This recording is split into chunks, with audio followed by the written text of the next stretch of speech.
সুপ্রিয় দর্শক মণ্ডলী, আসসালামু আলাইকুম। দেশে এবং দেশের বাহিরে যে যেখান থেকে শুনছেন, আশা করি ভালো আছেন, সুস্থ আছেন, নিরাপদে আছেন। আমি অ্যাডভোকেট মোহাম্মদ বেলায়েত হোসেন। আমার আইন বিষয়ক চ্যানেল লিগ্যাল নলেজে আপনাদের সবাইকে জানাই সুস্বাগতম। ভিউয়ার্স, লিগ্যাল নলেজের ধারাবাহিক আলোচনায় আজকে যে টপিকটি নিয়ে আলোচনা করব তা আপনাদের জন্য খুবই ইনফরমেটিভ হতে চলেছে। সো ভিডিওটি স্কিপ না করে সম্পূর্ণটি দেখার জন্য রিকোয়েস্ট করছি। আরও রিকোয়েস্ট করছি, চ্যানেলে যারা নতুন, চ্যানেলটি লাইক, শেয়ার, কমেন্টস এবং সাবস্ক্রাইব করে পাশে থাকা বেল আইকনটি প্রেস করে দিন, যাতে পরবর্তী ভিডিওর নোটিফিকেশনটি খুব সহজেই পেয়ে যান।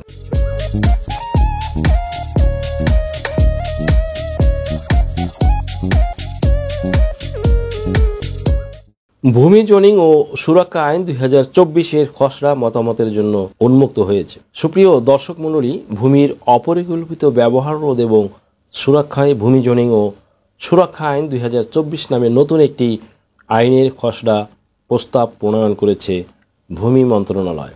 গত 24শে ফেব্রুয়ারি 2024 শনিবার ভূমি মন্ত্রণালয়ের দাপ্তরিক পোর্টালে আইনের খসড়া আপলোড করা হয়েছে। ইমেইল কিংবা চিঠির মাধ্যমে এই আইনের বিষয়ে মতামত জানানো যাবে। ভূমি মন্ত্রণালয়ের এক প্রেস বিজ্ঞপ্তিতে এ তথ্য জানানো হয়েছে। বিজ্ঞপ্তিতে বলা হয়েছে, ক্রমবর্ধমান জনসংখ্যার চাপে অপরিকল্পিত নগরায়ন, আবাসন, বাড়িঘর তৈরি, উন্নয়নমূলক কাজ, শিল্প কারখানা স্থাপন, রাস্তাঘাট নির্মাণ এবং প্রাকৃতিক কারণে প্রতিনিয়ত ভূমির প্রকৃতি ও শ্রেণীগত ব্যবহারের পরিবর্তন হচ্ছে। আবার দেশের বিস্তীর্ণ এলাকার কৃষিজমি, বনভূমি, টিলা, পাহাড় ও জলাশয় বিনষ্ট হয়ে খাদ্যশস্য উৎপাদনের নিমিত্তে কৃষি জমির পরিমাণ ক্রমান্বয়ে হ্রাস পাচ্ছে এবং পরিবেশের উপর বিরূপ প্রভাব পড়ছে। এ ধরনের জরুরি চ্যালেঞ্জ মোকাবিলায় উল্লেখিত আইনটি জরুরি হয়ে পড়েছে। সুপ্রিয় দর্শক মণ্ডলী, এই আইনের উদ্দেশ্যই হচ্ছে অপরিকল্পিতভাবে নগরায়ন, আবাসন, বাড়িঘর তৈরি, উন্নয়নমূলক কার্যক্রম, শিল্প কারখানা ও রাস্তাঘাট নির্মাণ রোধ করা, ভূমির শ্রেণী বা প্রকৃতি ধরে রেখে পরিবেশ রক্ষা ও খাদ্যশস্য উৎপাদন অব্যাহত রাখা।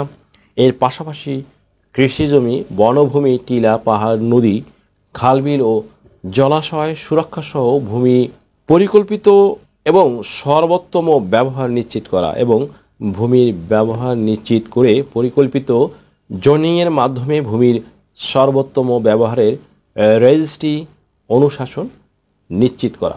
এই আইনের মূল বিধানগুলোর মধ্যে রয়েছে ভৌগোলিক বৈশিষ্ট্য, ভূ সংস্থান এবং উদ্দিষ্ট ব্যবহারের উপর ভিত্তি করে জমিকে স্বতন্ত্র অঞ্চলে নিখুঁতভাবে শ্রেণীবদ্ধ করা, অত্যাধুনিক প্রযুক্তির ব্যবহার এবং স্থল মূল্যায়নের মাধ্যমে সরকার ডিজিটাল ল্যান্ড জোনিং ম্যাপ তৈরি করছে।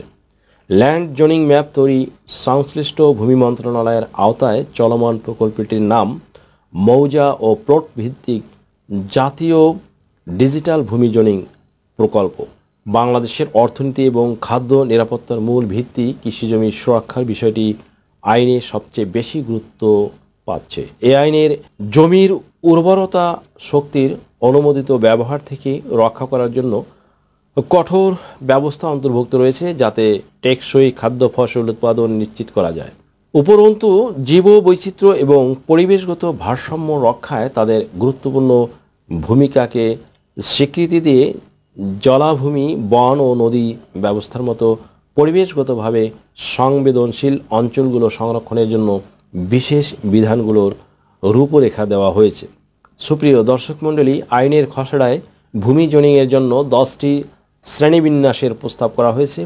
এগুলো হচ্ছে আবাদি, আবাসিক, বাণিজ্যিক, জলাভূমি, নদী, বন, পাহাড়, রাস্তা, শিল্প ও ধর্মীয় স্থান। বিজ্ঞপ্তিতে বলা হয়েছে, এ আইনের নির্ধারিত ভূমি ব্যবহার বিধি লঙ্ঘনকারী ব্যক্তি বা সংস্থার বিরুদ্ধে শাস্তির বিধান রয়েছে।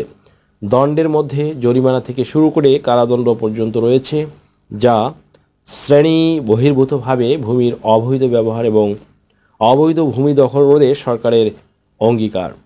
এ আইনের অধীনে অনধিক 2 বছরের বিনাশ্রম কারাদণ্ড বা অনধিক 5 লাখ টাকার অর্থদণ্ড বা উভয় দণ্ডের বিধান রাখা হয়েছে।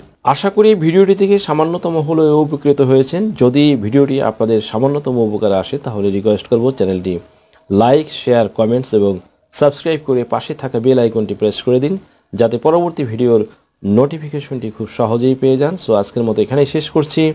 দেখা হবে অন্য কোনো দিন, অন্য কোনো ভিডিওতে, অন্য কোনো আইনি কন্টেন্ট নিয়ে।